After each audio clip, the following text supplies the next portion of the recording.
শালা অজাতের বাচ্চা, ঘরে 3 বেলা বসে বসে গিলে গিলে শরীরে রস হয়ে গেছে তাই না? আজকে 100 টাকা দাও, কালকে 200 টাকা দাও, তার টাকাটা কি হারাবেন নাকি? হ্যাঁ, বাছুর থেকে সার হয়ে গেল, তাও এখন ঘরে বসে বসে গিলছে, এক ফোঁটা লজ্জাও করে না। বেরো এই বাড়ির থেকে, তোর মতন অজাতের এই বাড়িতে কোনো জায়গা নেই, বেরো। শালা দুধ কলা দিয়ে কাল সব পুষেছি আমি।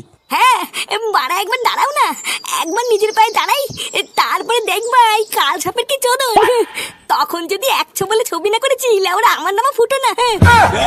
বড় বালেল রে, ছিঁড়ে আটি বাঁধবে।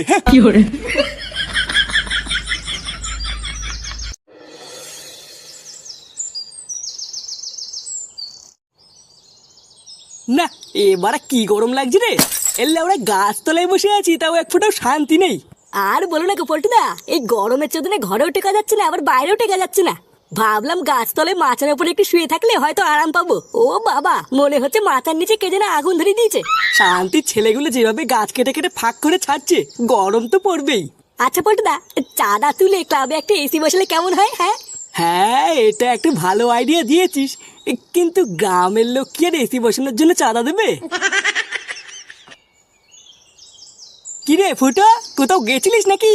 না, এখনো কোথাও যাইনি, তবে ভাবছি এবার যাবো। এই গরমের মধ্যে আবার কোথায় যাবি? কিছু হয়েছে নাকি? মুখটা অমন করে আছিস কেন? কি আবার হবে, প্রতিদিন যা হয় তাই হয়েছে। রোজ রোজ আমাকে অপমান করে, ছেলের সামনে গায়ে হাত দেয়, আমাকে কোনো মান সম্মান নেই নাকি? হ্যাঁ, আমি তো বাড়ার বালা থেকে ঠিক করেই বেরিয়েছি, নিজের পায়ে না দাঁড়িয়ে ওই বালের বাড়িতে আমি আর ফিরবো না। এ মা ফুটো, তাহলে তো তোর আর ওই বাড়িতে কোনোদিনই ফেরা হবে না। এই দেখ ল্যাংচা, বেশি মারাবি না, ঠিক আছে? নিজের পায়ে কি করে দাঁড়াবো সেই নিয়ে কোনো বুদ্ধি না দিয়ে রঙ্গ মারাচ্ছে। আরে পাগল, সেরকম কোনো বুদ্ধি থাকলে কি আমরা আর বেকার পড়ে থাকতাম নাকি? আমরাও তো কবে একটা কাজে ঢুকে পড়তাম। আমার কাছে একটা ভালো ব্যবসার প্ল্যান আছে, কিন্তু ওটা করতে গেলে অনেক টাকা লাগবে। কি ব্যবসা? আমাদেরকেও বল, যদি আমরা তোর কোনো সাহায্য করতে পারি। বাড়া, আমি ভাবছি একটা ক্যাটারিং এর ব্যবসা খুলবো। মানে বুঝতে পারছিস তো? মানে হলো কোনো বিয়ে বাড়িতে বা অনুষ্ঠান বাড়িতে হাঁড়ি করে ভাড়া দেওয়া, খেতে দেওয়া, এইসব। হাঁড়ি কড়াই ভাড়া দেওয়া বা খেতে দেওয়া? হ্যাঁ, খারাপ আইডিয়া না, কিন্তু এর জন্য তো অনেক টাকা পয়সা লাগবে রে।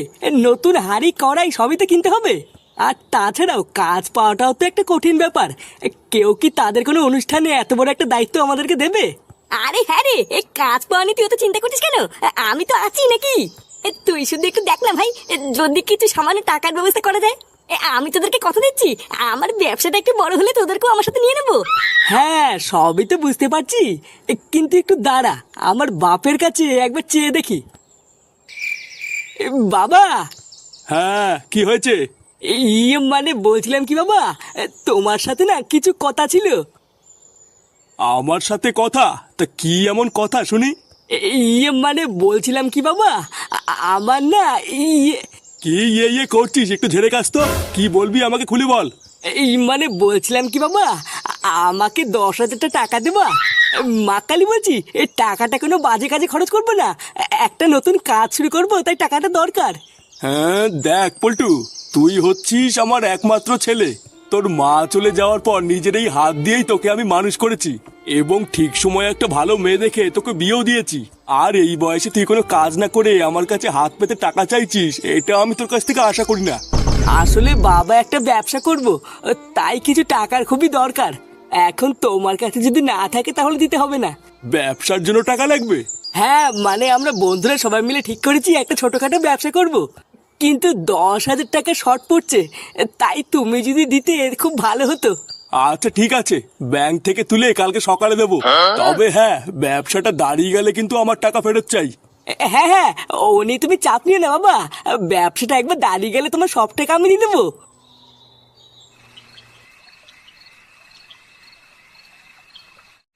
হ্যাঁ গো, শুনছো?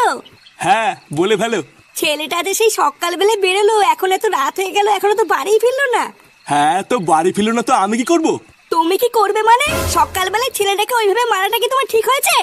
100 টাকাই তো চেয়েছিল, তাই বলে তুমি যা নয় তাই বলে ছেলেটাকে ওইভাবে মেরে ঘর থেকে বার করে দিলে। এই দেখো, এত রাত্রেবেলা মেলা ফ্যাচ করো না তো। বাড়া, ওর মতন অকর্মা ছেলেকে মেরে একদম ঠিক করেছি। লেওরা বাল পেকে তামাতার হয়ে গেল, এখানে কোনো কিছু করার নাম নেই, শুধু 100 টাকা দাও আর 200 টাকা দাও। এত রাত হয়ে গেল, এখনো বাড়ি আসেনি, কোথায় কি করছে কি না করছে একটু গিয়ে দেখতে পাচ্ছ না? আরে না, আমার আর খেয়ে দেখ কোনো কাজ নেই নাকি? ও যেখানে খুশি খামারি বেড়ে গিয়ে, আমি এক পাও নড়বো না। তুমি ওই রাত্রেবেলায় কানের মাথা না খেয়ে উঠে শুয়ে পড়ো।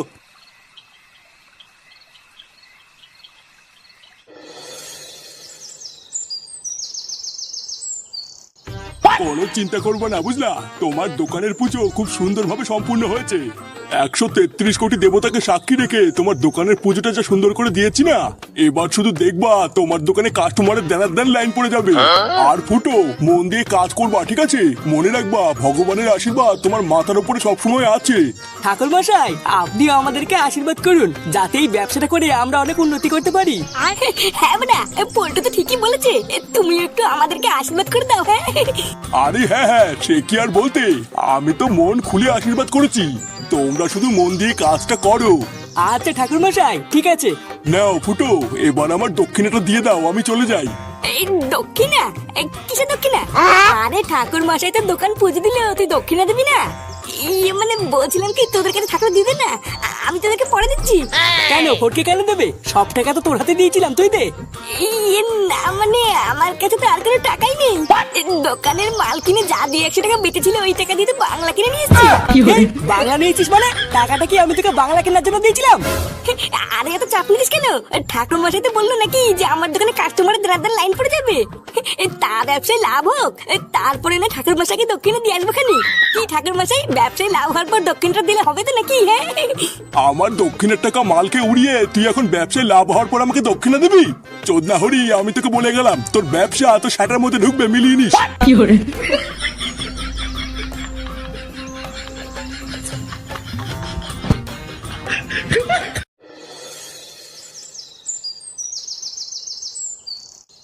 কি কি সব উল্টোপাল্টা কথা বলছিস? ফুটো নতুন দোকান দিয়েছে? এ তোরা সত্যি করে বলতো, তোরা আবার বিড়ি খাইছিস তাই না? এ মা, না না দাদু, আমরা বিটিনি খাইনি। আমি সত্যি বলছি, নিজের চোখে দেখেছি ফুটু কাকা নতুন দোকান খুলেছে। আর জানো দোকানটা কত বড় করে পুজোও দিয়েছে। এ সত্যি? আমার ফুটো নতুন দোকান দিয়েছে? গিন্নি, আরে কই গো গিন্নি, শুনেছো তোমার ছেলে কি করেছে?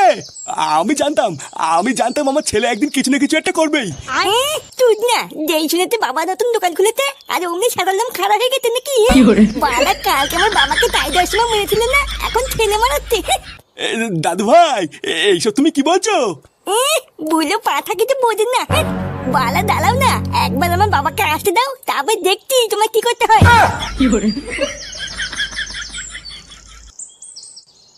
কি রে, কি এত ভাবছিস? এই ব্যাপারটা কি হলো বলতো?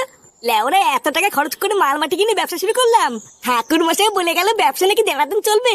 কই বাড়া, এতক্ষণ হয়ে গেল একটা তো কাস্টমারই আসলো না। আরে অত ব্যস্ত হচ্ছিস কেন? এটা কি তোর রাজদর পকেট পাউডার নাকি যে সবসময় কাস্টমার থাকবে? কবে কার বাড়িতে বড় সড়ো অনুষ্ঠান হবে তারপরে তো তোর কাছে ক্যাটারিং এর জন্য আসবে নাকি? আর ধর বাড়া, এতদিন কি অপেক্ষা করা যায় নাকি? আমি কোথায় ভাবলাম ব্যবসা শুরু করার সাথে সাথে আমদানি শুরু হয়ে যাবে, তা না, এখন কবে কার বাড়িতে অনুষ্ঠান বাঁধবে সেই অপেক্ষায় বসে থাকতে হবে। বাল ছেড়ে ব্যবসা খুলেছি, আর কোনো ব্যবসা পেলাম না। কি বললি? শান্তির ছেলে বাল ছেড়ে ব্যবসা খুলেছিস মানে? চোদ্দা, আমি 10,000 টাকা লাগিয়েছি এই ব্যবসায়, যদি কোনো চুদুর বুদুর দেখি না। এত খুঁতে যাচ্ছিস কেন?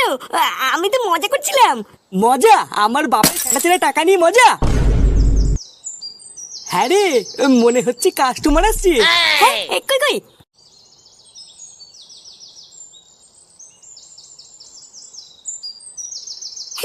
আসুন আসুন। আচ্ছা, এই ফুটো কাটারের মালিক কে? মা কেন, আমি তো মালিক। তুমি মালিক? ও হ্যাঁ বাড়া, হ্যাঁ আমি তো মালিক। কেন কাকু, বাড়িতে কি কোনো অনুষ্ঠান আছে নাকি? আমাকে বলুন। মিনছে, তোকে কেন বলতে হবে? আমি মালিক, আমাকে বলবে? এই লেওরা, আপনি আমাকে বলুন তো, আমি এখানকার আসল মালিক, ওরা তো এখানে কাজ করে। আসলে কালকে আমার মেয়ের বিয়ের অনুষ্ঠানের জন্য কিছু ক্যাটারার আর কিছু বাসন কাসনের দরকার, তা এখানে এসব পাওয়া যাবে তো নাকি? এ মাসে কি পাওয়া যাবে কিনা এটা আবার কেমন কথা? ব্যবসা কেন আলচিতে খুলেছে নাকি? হ্যাঁ, আপনি এই নিয়ে একদম চাপ নেবেন না, এখানে সবকিছুই পেয়ে যাবেন। হ্যাঁ, কিন্তু সমস্যাটা হচ্ছে অন্য জায়গায়। সমস্যা? কি সমস্যা? আরে ক্যাটারিং এর সাথে একটা রান্নার লোক হলেও খুব ভালো হতো। তা তোমাদের এখানে কি রান্নার লোক পাওয়া যাবে? না হলে আমাকে আবার অন্য জায়গায় খুঁজতে হবে। কি বলছেন? এটাও কি আবার কোনো সমস্যা নাকি? হ্যাঁ, আপনি ভুলভাল কোনো চাপ নেবেন না, এখানে আমাদের রান্নার লোক রয়েছে। কি আলবাল বলছিস? রান্নার লোক আছে মানে? রান্না আবার কে করবে? মাথাটা থেকে তোর খারাপ হয়ে গেছে নাকি? আমাদের এটা ক্যাটারিং এর ব্যবসা, এখানে কোনো রান্নার লোক পাওয়া যাবে না, বলে দে। তুই চুপ কর, যা বলার লেওরা আমি বলছি। কোনো সমস্যা টমস্যা নেই তো? মানে এতগুলো দায়িত্ব তোমরা ঠিকভাবে পালন করতে পারবে তো? আরে হ্যাঁ, কোনো সমস্যা নেই, কালকে আপনার মেয়ের বিয়েতে একদম ঠিক সময় পৌঁছে যাবো, এই নিয়ে আপনি কোনো চিন্তা করবেন না। আচ্ছা আচ্ছা, ঠিক আছে। এই কাজটার জন্য আমি তোমাদেরকে 10,000 টাকা দেবো। কি 10,000 টাকা? হ্যাঁ, এখন 5,000 টাকা অগ্রিম দেবো আর বাকি 5,000 টাকা কাজের শেষে। এই নাও, এইটা হলো তোমাদের আগাম 5,000 টাকা।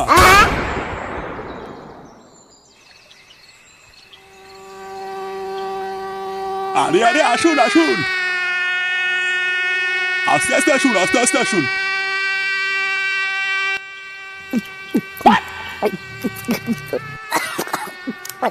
এ বাড়া তুই কি শুরু করলি বলতো?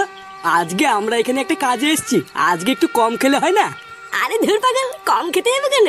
আজকেই তো আমার খাওয়ার দিন। হ্যাঁ, আগে তো লেওড়া বেকার ছিলাম, আর এখন একটা এত বড় ব্যবসা করছি, এখন খাবো না তো কবে খাবো? হ্যাঁ, কিন্তু ফুটো, আমাদের ব্যবসার প্রথম কাজটাও তো ঠিকভাবে করতে হবে নাকি? ওইদিকে বিয়ে বাড়িতে সব লোকজন আসা শুরু হয়ে গেছে, আর এইদিকে তো আমাদের এখনো রান্না বান্নার কিছুই হয়নি। আগে রান্না বান্নার সব কাজ শেষ করে তারপরে মাল খেলে হতো না? এই জানি মাগি, চুপ কর তো। চোদনা ব্যবসা আমার, আমি বুঝবো, তুই কি আমার থেকে বেশি বুঝিস নাকি? চুপচাপ বসে বসে মাল খেলে খা, না হলে গার মারে গিয়ে আমার যখন সময় হবে তখন করবো। আরে ফুটো, তুই অত খোঁজে যাচ্ছিস কেন? ওর কথা বাদ দে, তুইও চুপ কর ল্যাংচা, ওর কথা বাদ দে, ও যা বলছে তাই কর। আগে মালমুল খেয়ে শেষ করে নি, তারপরে রান্না পরে হবে, অনেক সময় পড়ে আছে।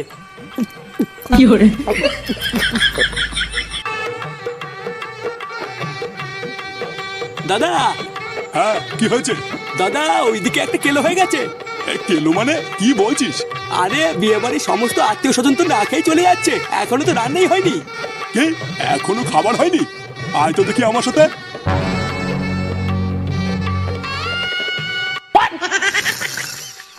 এই কে রে, কে আছিস? আমাকে একটু জল দে না। এই কই রে ফুটো, বাড়াগুলো কোথায় যায়? হাত বড়া। দেখো দাদা, দেখো কাদেরকে তুমি রান্নার দায়িত্বের জন্য নিয়ে এসছো। এই কোন বুক আছে রে? যা যা বড়, এখান থেকে যা, এখানে রান্না হচ্ছে। এই, তোরা রান্না না করে এখানে মাল খেয়ে পড়ে আছিস? চোরের বাচ্চাগুলো, তোদেরকে আমি এই জন্য টাকা দিয়েছি। এই কে রে বাড়া? আমি মালিক না, আমাকে বলে কি হবে? ওই যে বালছেরা মালিক ওখানে ফুটিয়ে শুয়ে আছে। এই ফুটো, তোকে ডাকছে রে। কি রে? হাত মারা।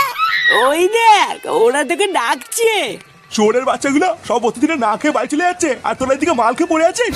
আরে ধুর হুদা, জানতে কেন দিকে অতীতের মাকে দেওয়া লেওরা, হাফ টাকা দিয়ে কি মাল হবে নাকি? পুরো টাকা দেন, তারপর রান্না করবো। হেই, এইসব তুমি কাদেরকে নিয়ে এসছো? সবাই না খেয়ে চলে গেলে আমাদের মান সম্মান সব চলে যাবে। আমার মান সম্মানও গেল, আর আমার 5,000 টাকাও গেল। এই শুয়োরের বাচ্চা তিনটিকে কেলিয়ে আজকে আমি আমার হারানো মান সম্মানের প্রতিশোধ নেবো। মার এদেরকে, মার।